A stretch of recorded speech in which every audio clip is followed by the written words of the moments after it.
Welcome, everyone, to our 2026 Attorneys General Interview Series. I'm Michael Burris, the CEO of the South Carolina Policy Council, and joined by our Research Director, Sam Aaron, and 8th Circuit Solicitor David Stumbo, candidate for Attorney General. David, thanks for being here. Thanks for having me, Mike. Absolutely. So we're going to jump in with some questions. They're going to kind of show what your plan is for if you're elected Attorney General. Sure. I'm going to start off with the most basic.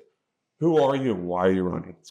Okay, I'm the 8th Circuit Solicitor, as you pointed out. That's the Chief Prosecutor. For those of you watching who don't know what your solicitor is, it's your district attorney. So for a four-county area of the upstate, been the Chief Prosecuting Attorney for the past 13 years, was elected in 2012. And so I've been leading an office in that area of the state as the Chief Prosecutor. Why am I running?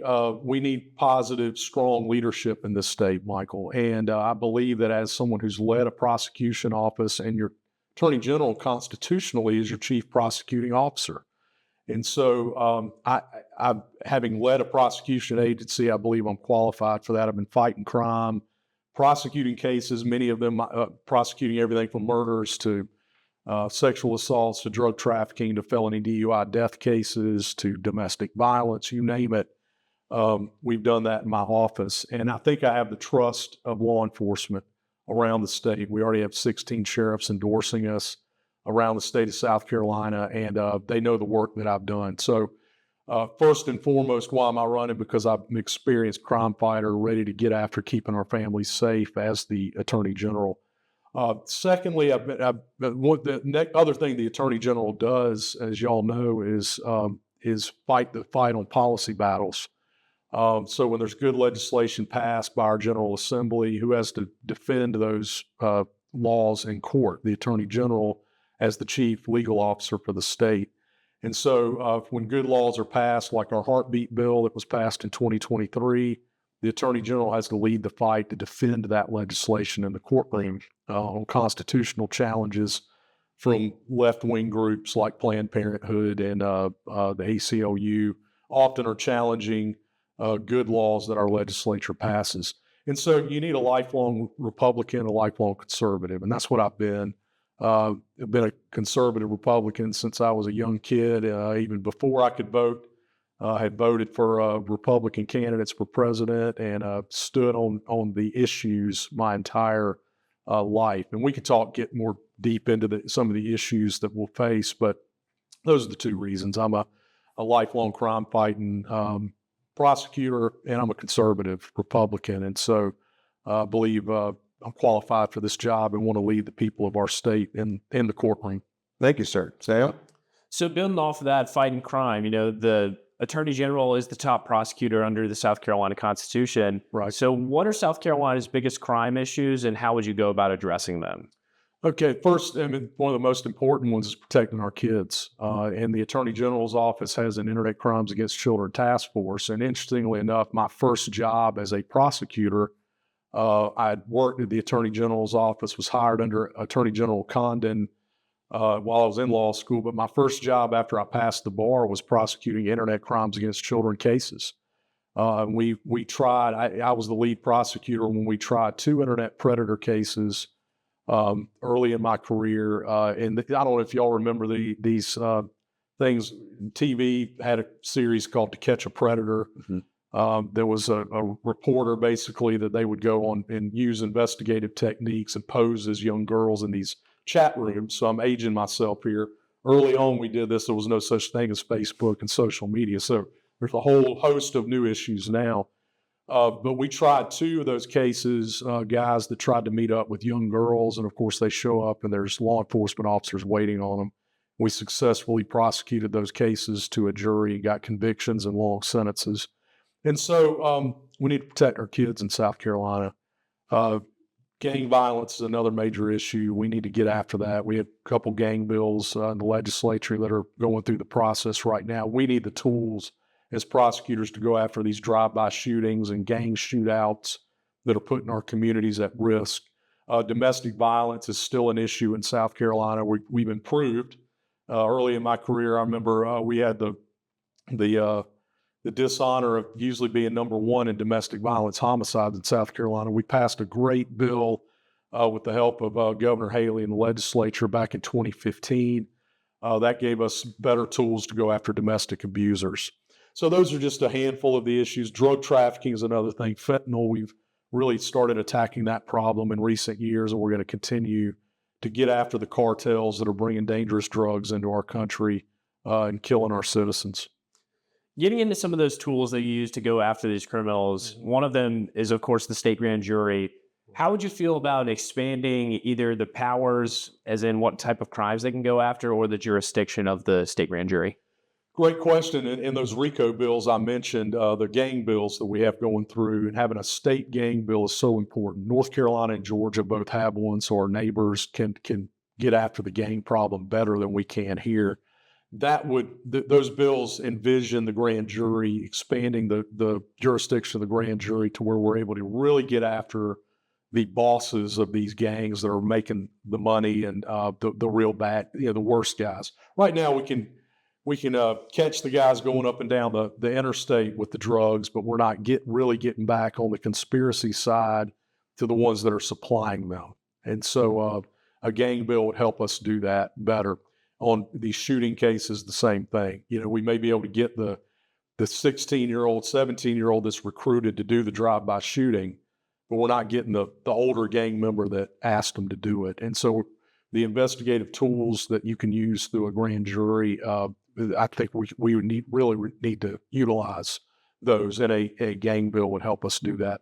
Thank you, Michael. Yep. All right. So we're going to switch gears a little bit and talk about some things going on in the State House right now. Sure. So one of the biggest bills being floated this session is JMSC reform. Okay. Right? Mm-hmm. So lawmakers are currently considering, again, it's passed the House, it's now in the Senate, a measure that would allow the governor to appoint all 12 seats on the JMSC to avoid conflicts of interest, which there is absolutely a perception of that conflict of interest right now. Right. Do you agree with this proposal? If so, why? If not, why? I do. It's better. It's vastly better than what we have now, and it's because the governor at that point would be able to at least appoint the members that screen the candidates, which will eventually be in front of the legislature. What I would like to see ultimately, though, in our state, and if this bill passes, I think it's an improvement, but where we need to eventually land on this is to implement a model that is similar to what we see in Washington. This is one of the few things that I like coming out of Washington, actually. Most of our citizens are used to a president appointing a judge after the robust screening process that the president has. He has a very good screening process to say, okay, who do I want to appoint? Because this is a big deal in federal elections, presidential elections. One of the big questions is, what kind of judges is the president going to appoint to the Supreme Court all the way down on the federal bench? And I think we need to go to that model here. And let me tell you why. I think one of the biggest problems with the way we have always done this here is judicial candidates have to go to the legislature and kind of go around and beg for votes and run this election process. I don't think that's the best way to do this. I think that they can, if they're screened and a governor gives an up or down vote, the governor appoints and then the legislature does confirmation hearings just like we see in D.C. They're transparent. They're televised. Anybody can watch the judiciary hearings. And then the legislative body is the check on the governor's ability to appoint. And so if he puts forward a candidate that's not qualified and it's not a good candidate, the legislature can reject that in the confirmation process and ask for another nominee. But to do that, we would have to get a constitutional amendment in front of the voters because the JMSC was baked into the Constitution in the 90s. I would love to see us revisit that. I think the voters of our state are ready for a model that they're used to, which is the federal model. And I think then we really truly have accountability for our judiciary. Right now, I don't think that we're seeing that. So I would love to see this year, one of the legislators put forward a bill that takes us to that federal model. The only difference that I would like to see with the federal model is I don't think we need lifetime appointments like on the federal bench. I think every 6 years they should come back in front of and have the confirmation process again. And if they have a record at that point, And so if they've not been a judge that is doing the right things, then we need to, have them reconfirmed every 6 years. Thank you very much. The next question stays sort of in the same vein on perception, right? So what is your position on hiring law firms, again, if elected attorney general, connected to sitting lawmakers as co-counsel for the state as a defendant or on the plaintiff's side? I think there's a perception there that is improper. And at the end of the day, here's going to be my policy on outside counsel for these cases. Whether they're in the legislature, if a member of the firm is in the legislature or not, I believe that whoever approaches the attorney general and says, hey, here's a consumer protection issue. There's a company out there that is really negatively impacting the citizens of our state. That needs to be our standard, whether we're going to get involved in a civil litigation in the first place, is how does it affect the people of South Carolina?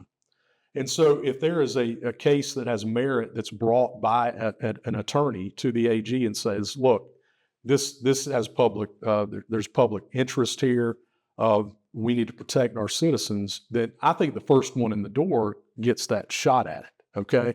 So not someone who's necessarily well connected is the one that gets that case. And so that would be my approach on this. If it's brought to the attention of the AG's office that we need to potentially get involved in litigation, I think whoever brought it to the table would get the first crack at that. So that's going to be my standard there.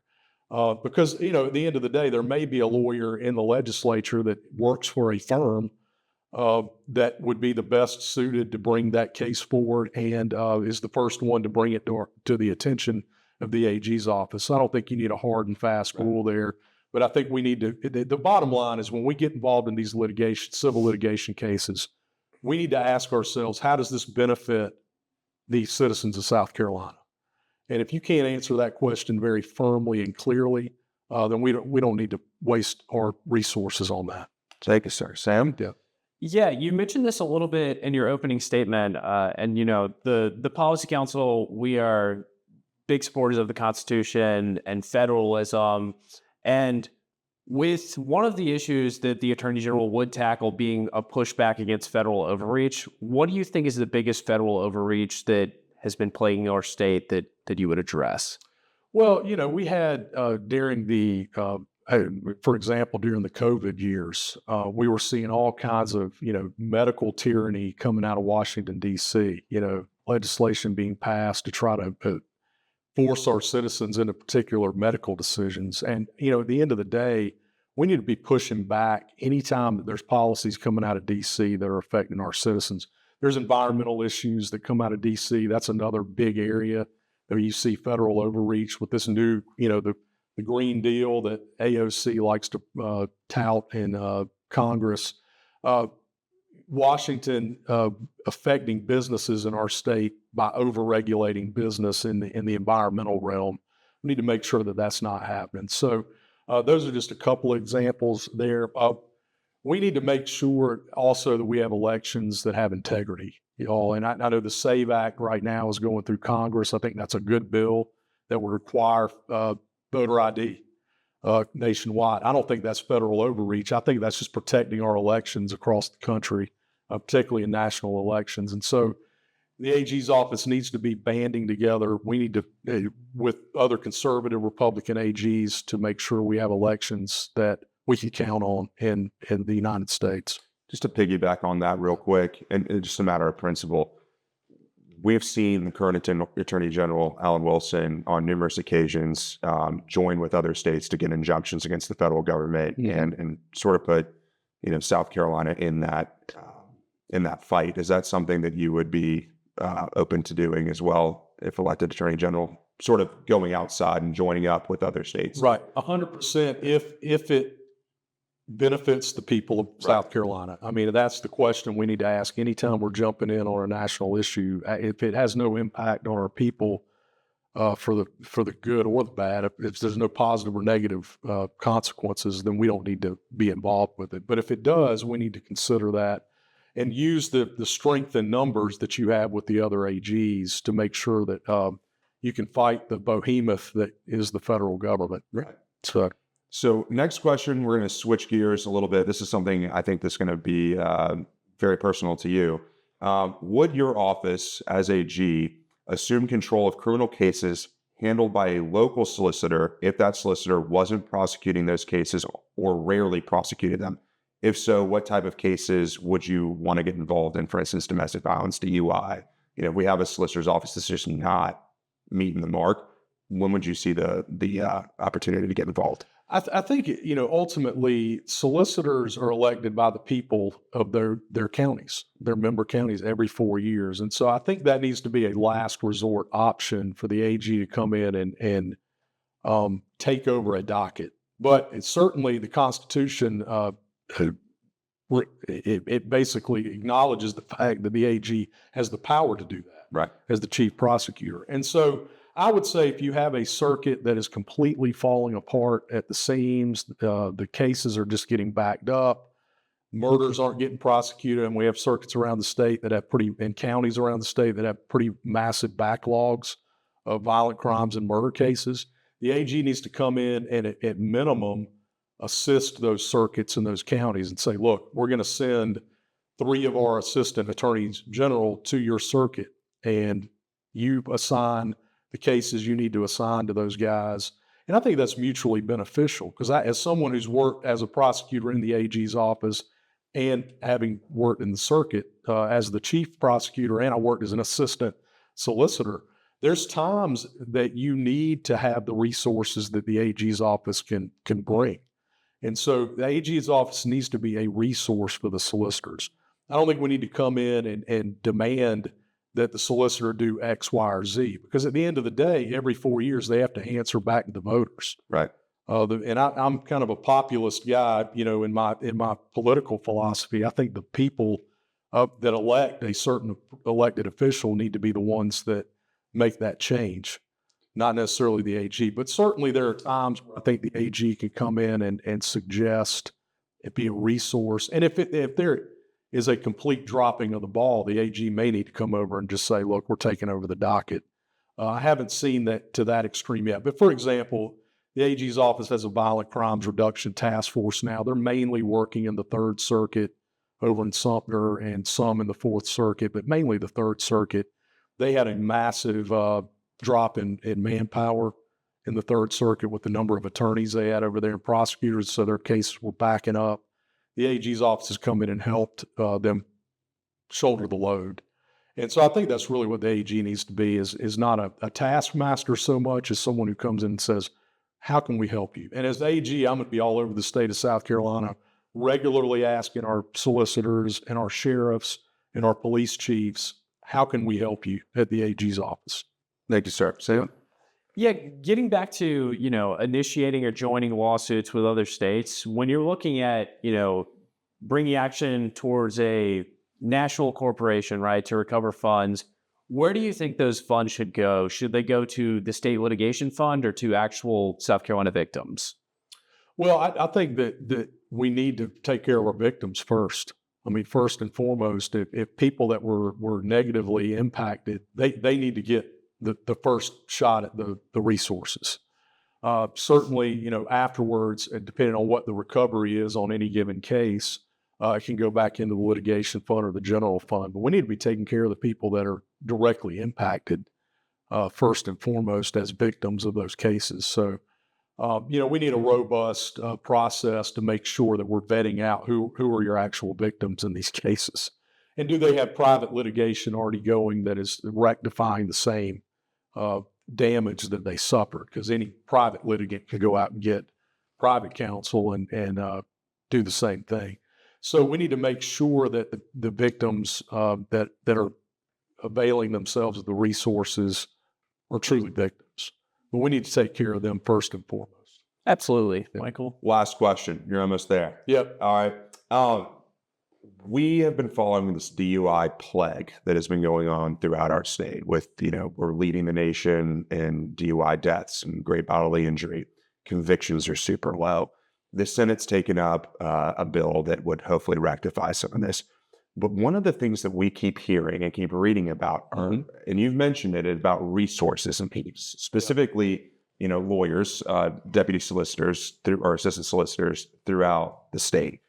So would you support increased state funding for local solicitors to hire more assistant solicitors or to retain talent they currently have? I'm sure this speaks, this is, I'm probably preaching to the choir. Yeah, that's an easy answer. Yes. I mean, we and one of the things about South Carolina that makes us different than some of our neighboring states, and I've talked to the DAs up in North Carolina. We meet with them once a year just to kind of get some feedback on how they operate. In North Carolina, the state DAs, the prosecutors for any given district, are supported wholly by the state.